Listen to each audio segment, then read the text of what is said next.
Hey everyone, it is Natalie.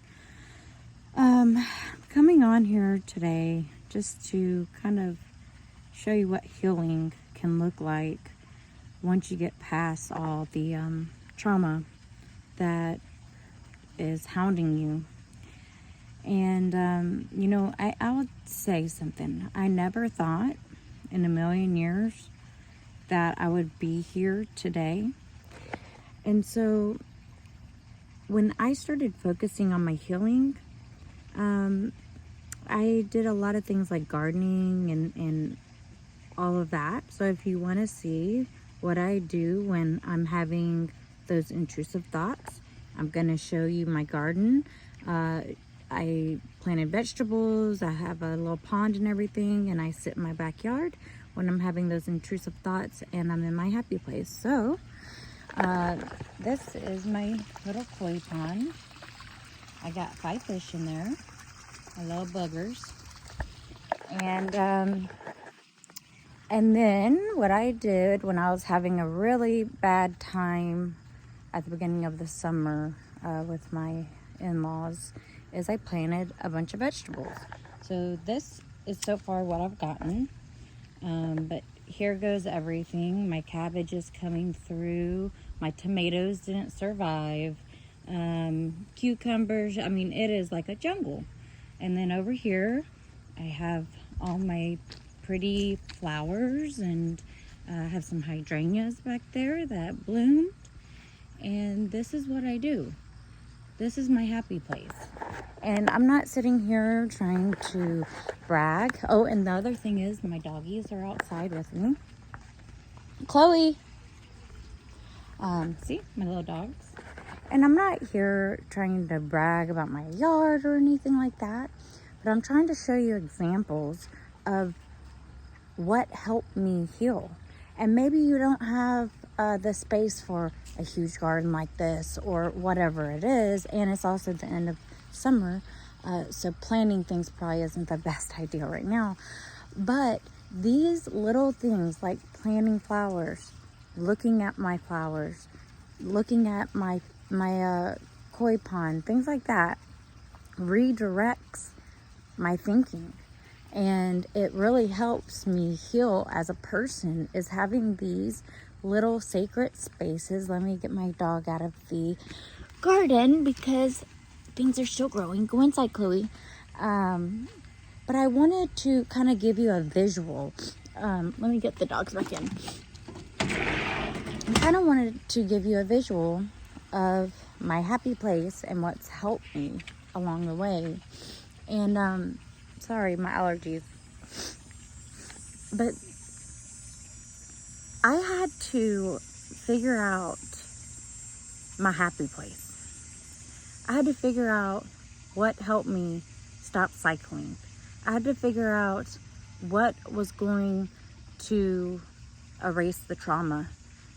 And no, it doesn't really erase, but when you're in those, patterns of, I like to call it the hamster wheel, I would just come outside and I would garden, even if it was pulling weeds. It didn't matter. And just those little things have been so helpful in my healing journey. And if you can find, it doesn't have to be gardening. I'm just using this as an example. But if you could find things to redirect your thinking, to find your happy place, to just live in the moment, enjoy your life, that right there is a huge accomplishment when you're trying to work through trauma, okay? And to be honest, when I first was trying to heal, I didn't want to do any of this. I didn't want to garden. I didn't want no fish. I didn't want anything. But I forced myself to do it. And by the time I was in the middle of doing whatever it is that I forced myself to do, I had a smile on my face and I was truly enjoying that moment. And that's the other thing, is that you are taking time for yourself. So you're not having any distractions around you. Your children need to go off and play by themselves, while you're in these quiet moments of just trying to strengthen your mental health, okay? And I know many times when my CPTSD was really out of control, I didn't want to walk. I didn't want to go anywhere. I just wanted to sit there and try to get over it, even though that all it did was make me think more. But I forced myself. I forced myself to go outside, take that walk, and really just clear my mind. I think that's the most important thing, is clearing those intrusive thoughts. If you are this, and the other thing is too, it's hard to clear the intrusive thoughts, I know. And you might start doing something and it goes away for a moment and then it comes back and you're like, this is never going to leave me alone. But it's through that practice of you trying to get rid of these intrusive thoughts that over time it won't be as prevalent when you are trying to overcome those thoughts. So say that you have these thoughts coming in, so you go and do something that you enjoy, but then they return. So it's just through practice. It's through practice that you calm, that eventually those intrusive thoughts will calm down.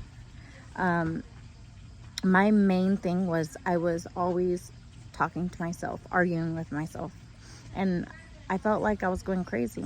Honestly, I didn't. There was times that I didn't even realize I was doing it, but I was. And Bryce, guys, no running in the house or yelling, please. I'm doing a video. Thank you. Okay, we'll go outside and yell, not in the house. There's a whole front yard.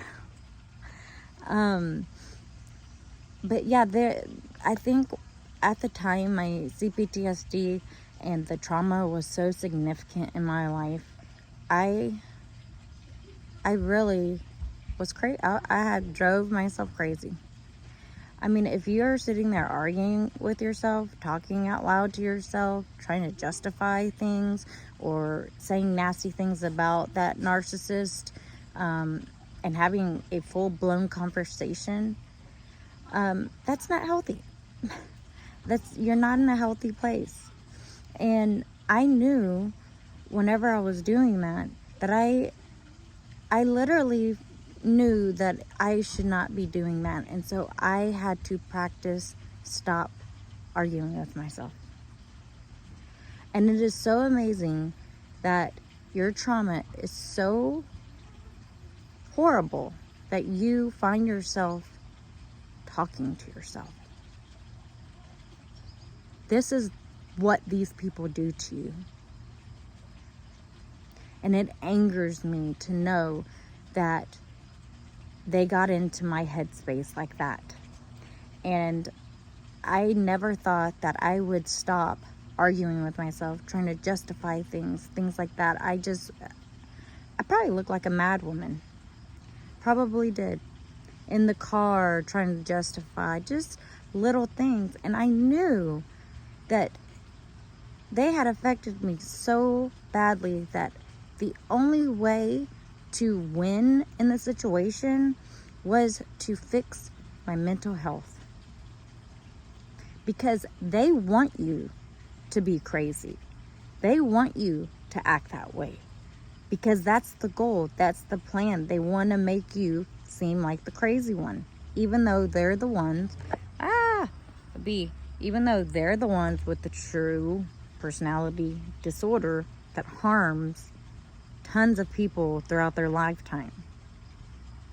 And so if I had found myself talking to myself or arguing, whatever, I would say, oh my God, Natalie, I'm doing it again. I need to stop. I would immediately stop, try to redirect my thinking onto something else, And granted, you're going to mess up a million times. You're going to redirect, and then you're going to find yourself arguing with yourself again within minutes. But through that practice of me knowing my triggers and knowing,